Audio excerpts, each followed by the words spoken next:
This lecture is adequate for first-year major or any level non-major student. It is a basic introduction on how to make jazz melodies.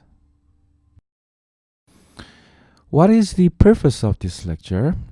Number one, it is to let the students who are taking this lecture understand that jazz is the most advanced and fundamental form of popular music. Number two, to let the students acquire the effective and practical technique used to make basic jazz melody in terms of both improvisation and composition. Now I'd like to talk about the strategy that I took while designing this lecture. Number one, avoiding juxtaposition of theory, but rather helping students to understand core knowledge through exercise and practice. Number two, demonstrating the technique through the lecturer's actual performances. Number three, visualizing the techniques that need to be acquired through demonstration, not just by using verbal explanation. Number four, giving assignments after the lectures to help the student verify what they have learned. Number five, having a small concert at the right time to help the students practice what they have learned in a musical atmosphere. Okay, now let's jump into the main part of this lecture. So, my first question is that why the basic jazz melody is so important? Because we could have the remarkable artistic value in the basic jazz melody, and also there is a clear usage of jazz melody. First of all, I may say that writing jazz melody is very important, especially in terms of creating musical theater. When composing music for musical theater, various musical genres are needed, including jazz. In this sense, composers for musicals should be well familiar with writing jazz melody as well as harmony. For example, in the musical Chicago, it could be observed that a lot of early jazz music appears in the musical. And secondly, it is also very important in performing field. Pop music performers especially need to show their performing capability as a member of a band. In this case, occasionally, the performers should understand and play jazz melody. To do this, they should have been well trained in organizing a desirable jazz melody. That is to say, it is about melodic improvisation. Furthermore, I may say that it is crucial to some degree, especially for the field of professional jazz composing. I mean, in other words, basic jazz melody writing is a fundamental for jazz composition. Even I may say that in jazz composition, 50% is about writing jazz melody. And writing jazz melody is somewhat a closed field. It is not open field. Because jazz is a firm tradition as American music. Therefore, students should follow in the footsteps of predecessors, imitating their musical heritage. Lastly, I'd like to say that through the process of imitating and reorganizing jazz melody, students can develop the musicality of pop music. In fact, jazz has been a great influence on almost all pop music genres, especially after 1950. So it is a beneficial fundamental for students to learn and can potentially give them direction in their musical careers. Okay, now let's talk about this more in detail. When you want to practice writing jazz melody, I think you need to prepare chord progression first. Okay, now let's organize a free chord progression. But remember that the chord progression is not the main purpose here, so you don't have to be so focused on it, and also it does not have to be long. So probably from 4 to 8 measures would be desirable. Here, I set a simple repeating chord progression like 1, 6, 2, 5 in C major key. In this training, the melody is more important than the chord, so tension is not needed yet. In other words, just 7th chord quality would be proper.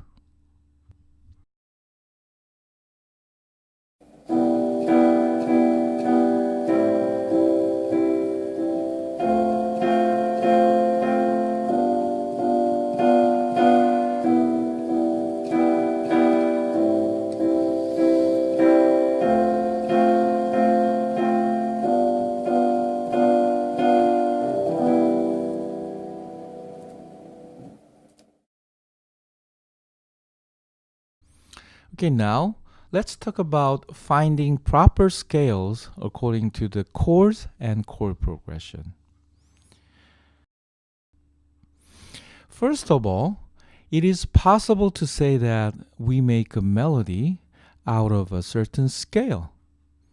But sometimes we could make a melody just by using intervallic structure, but 99% it is controlled by scales. Therefore, it is very necessary to find a suitable scale for a chord in order to improvise or compose a melody. In this perspective, there are many approaches, but here I chose the method that Mark Levine introduced in his book.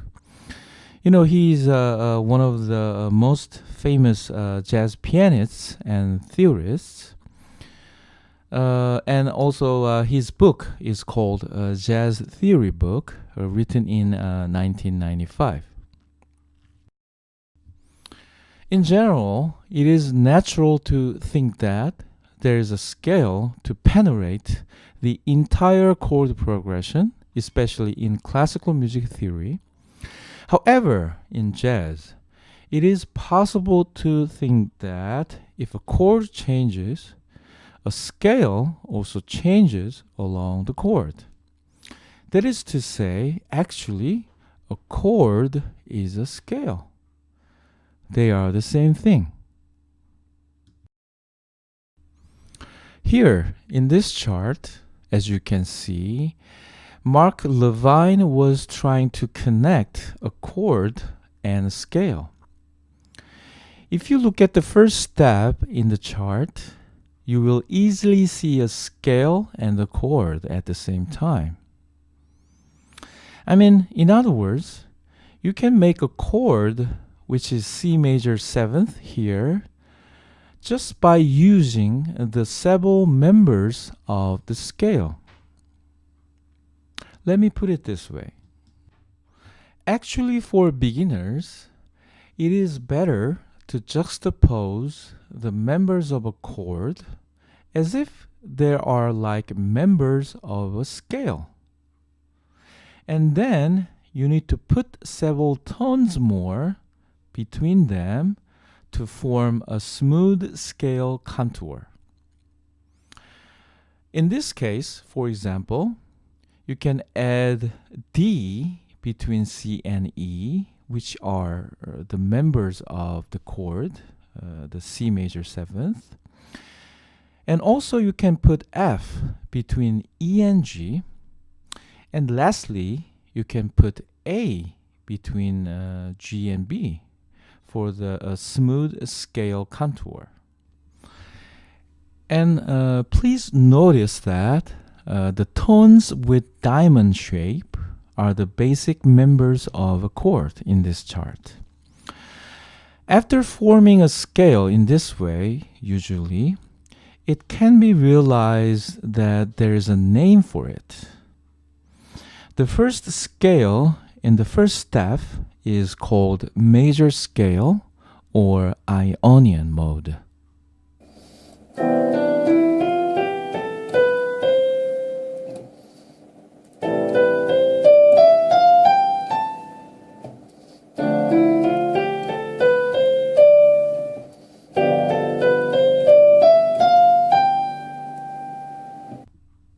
Now, let's form a scale in the same way, but with slightly different tones, like the below. Here, the tones with diamond shape are also basic chord members, like the previous chart. If you smoothly add connecting tones between them, you can get a different scale. Because the members were changed, the scale can have a different name. Sometimes a scale that does not have a name appears. It is very natural to say that not every scale has its own name. The fourth scale in this chart is actually called Lydian Mixolydian, because it looks like a combination of Lydian and Mixolydian scales or modes. This kind of scale is called a synthetic scale. So now let's listen to the sound of those scales.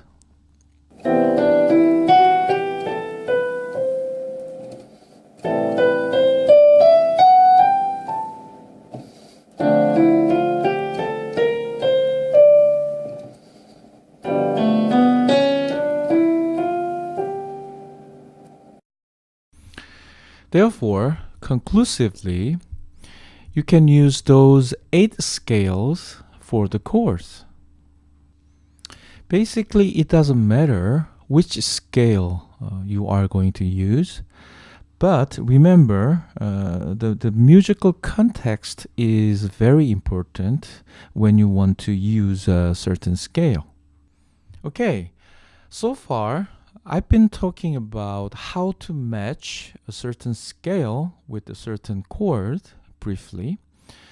But from now, I'd like to talk about how to improvise, especially according to stepwise motion.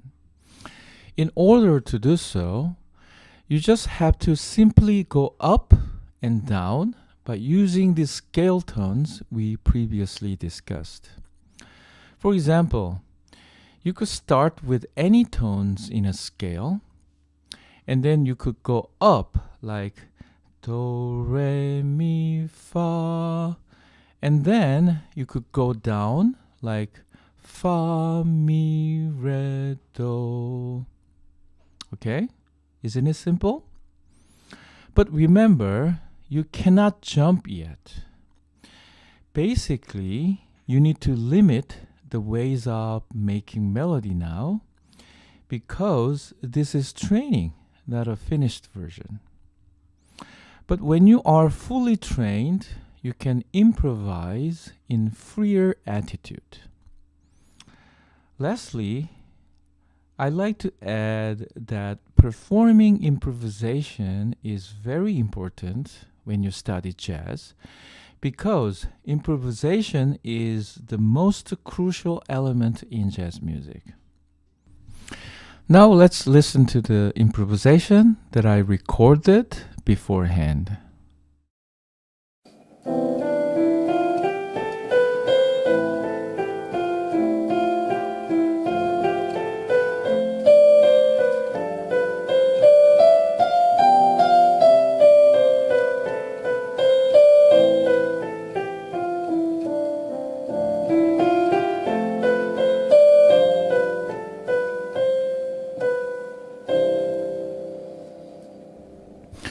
Okay, now let's notate what you have just improvised on a blank score. But please remember that you don't have to copy everything that you have done. I mean, the improvised melody doesn't have to be exactly the same. Just please be relaxed and free while doing this. Now I'm going to show you my version like the one below. As you can see, this is very simple melody which is based on the stepwise motion. Now let's listen to this melody.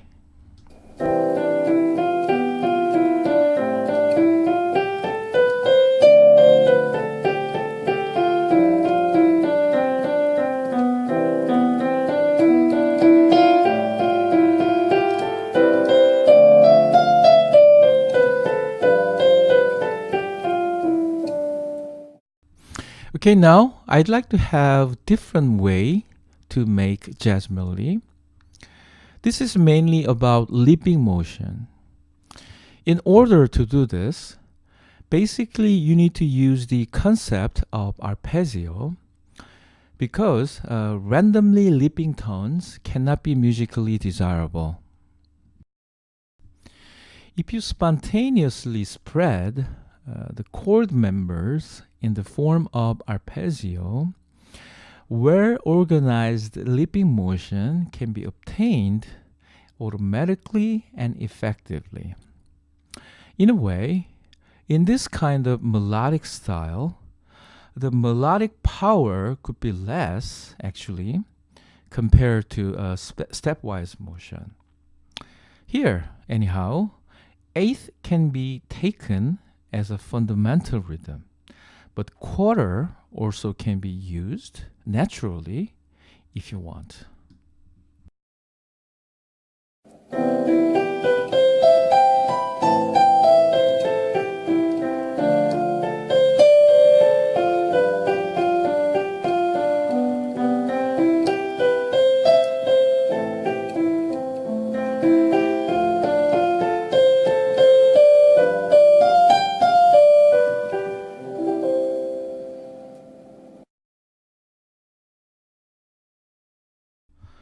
Okay, now let's notate a melody according to the improvised version you just did right before, especially with the idea of arpeggio. And also, I think it is pretty plausible to say that a composed melody based on improvisation sounds more vivid and popular.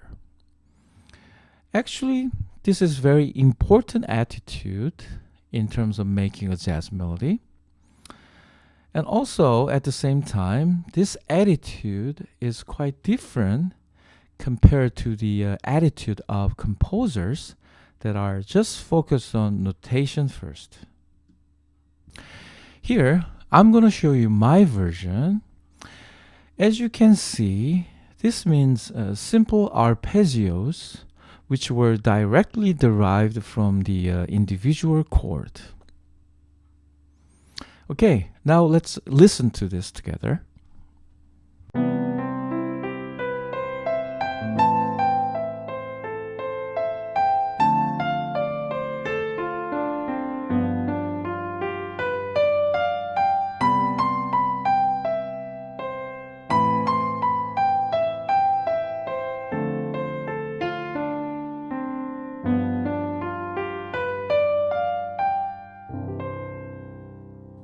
Okay, good. So, what are your opinions and feelings about this melody? I am very curious about it. This is also pretty simple, right? Although this melody is simply connected with the idea of arpeggio, I think this melody sounds pretty awesome. So probably I may say that making a melody is not always difficult. Okay, now let's talk about tensions a little bit. The melodies, which have been made so far, are plain to some degree. So how can you solve this problem? I think to solve this problem, we need to put the 9th, 11th, and 13th in the melodic lines. When we can put tensions in a certain melody, the melody will sound more abundantly and profoundly. Anyhow, probably I guess you already knew what the 9th, 11th, and 13th mean, right? And also while doing so, let's use the way up arpeggio for the fundamental structure of the melody. So this is the result. As seen here, unlike the previous melody, you can easily see the tensions, which mean 9th, 11th, and sometimes 13th. For example, when you look at the first bar, you can easily see the existence of D at the very last beat. So what is the position of D? What is the meaning of the D? Of course, it is the 9th of the chord, which is C major 7th. So now I'm going to play this melody to you. Let's listen to this melody carefully.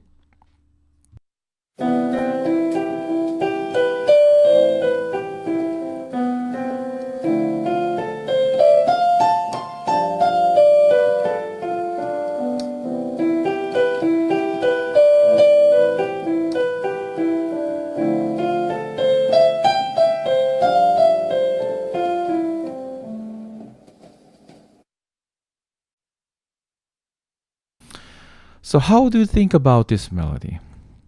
Any idea? Any thought? Isn't it good? I think this is pretty awesome as a jazz melody. Compared to the first stage of this melody, this form, this stage has already transformed a lot, right? And I think there is a decent jazz atmosphere already in this melody. Okay, now this is the time to combine every idea we talked about. In fact, when you analyze existing melodies, probably you will see two categories of melody. The one is a stepwise motion, and the other is leaping melody. In this kind of perspective, especially while improvising, if you utilize this concept, it can be very helpful because in many cases, complicated concepts can be an obstacle for improviser. So let's combine every idea we talked about so far, like the one below. This is the result.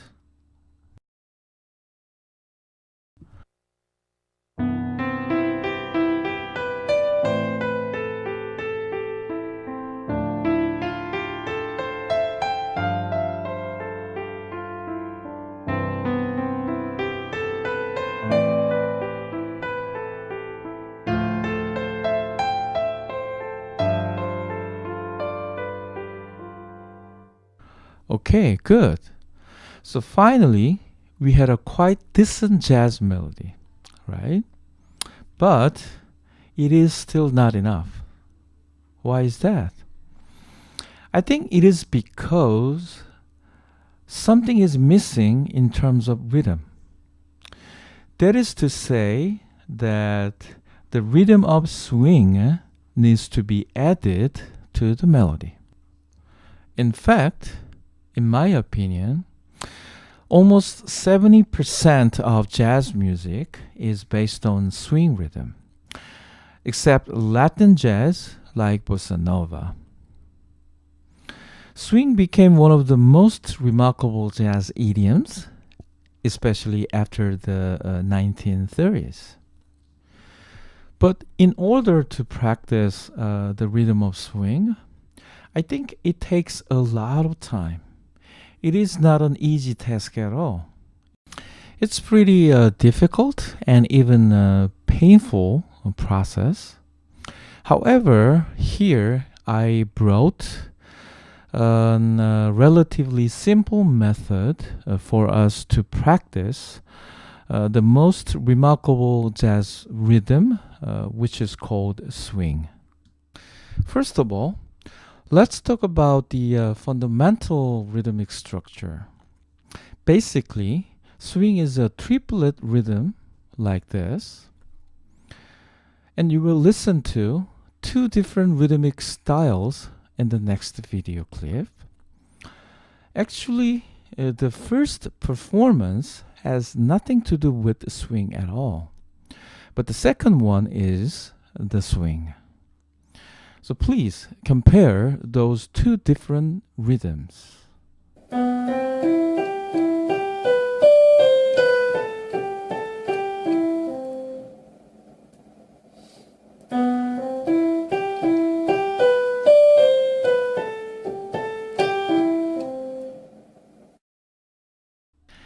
Now let's think about staccatos a little bit. If you add staccatos on the melody like this, you can easily closer to a desirable form of swing. I think this is very interesting. If you listen to the performances of many jazz musicians, whether old or modern, you can easily feel some kind of non-legato from it. But please remember that you don't have to always think non-legato, because in many cases, you could observe very smooth gestures in their performances as well.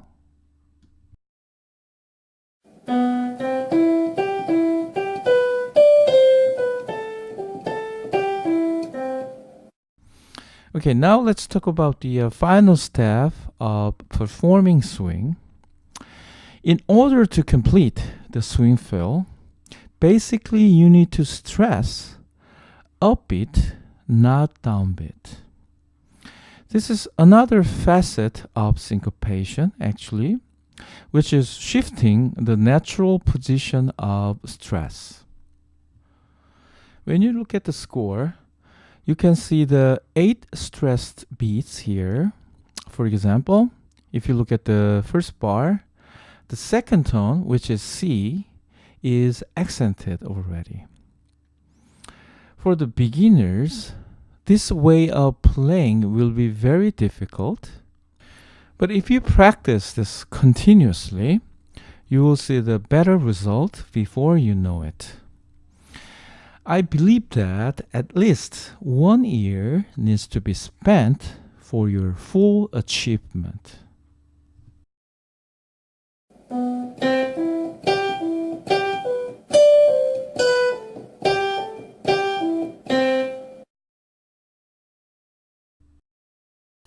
Okay, now it is the time to talk about the final step to making basic jazz melody. As final touch, you should add chromatic non-harmonic tones to what you have been doing so far. This is mainly derived from the style of bebop, which first appeared in 1940.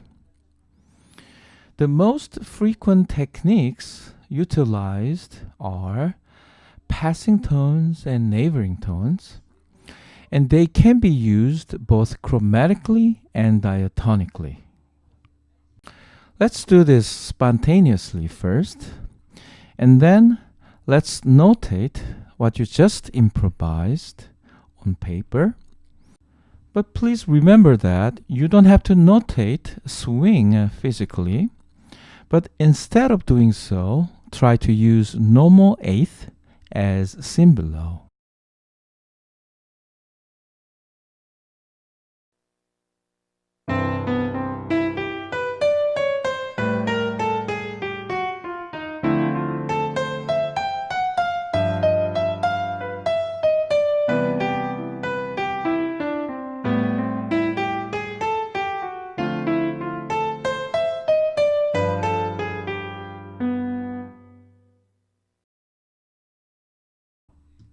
Good.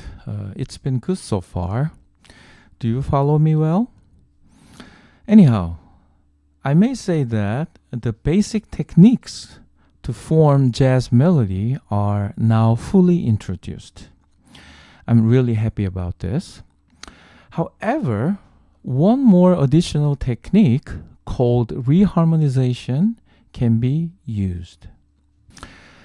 I'm not going to explaining about re-harmonization itself today, but at least I can say that the most powerful re-harmonization technique is about 2-5-1.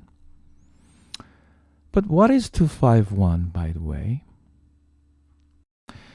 Regarding the previous melodic example, I think 2-5-1 can mean D minor 7, G7, C major 7. First of all, if the key is C. If the key is C minor, D minor 7 flat 5 replaces D minor 7. And also, to apply this idea well, first of all, you need to find a proper spot which is suitable for it. Now let's go back to the previous melodic example. The chord progression from bar 3 to 5 have already 2-5-1, right? So you need to find another area in which it can be applied. What about the area from bar 2 to 3? If you replace A minor 7 with A7 and put E minor 7 flat 5 before it, the progression will be like 2-5-1 of minor version. The result is seen below. If you look at the area from bar 1 to bar 3, you will easily notice that there is a chord progression from E minor 7 flat 5 through A7 to D minor 11. So what kind of chord progression is this?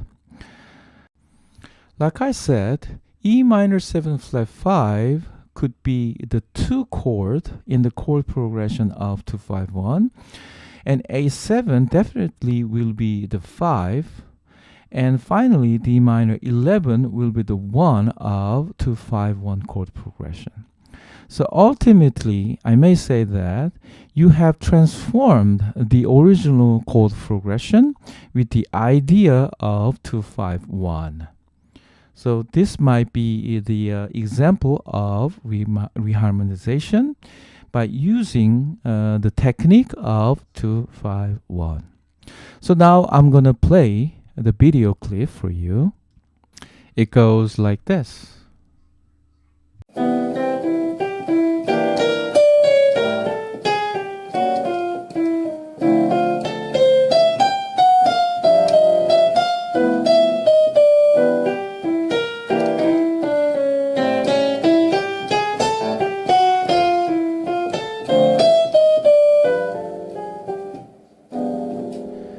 Okay, now I think what I wanted to talk about is fully achieved.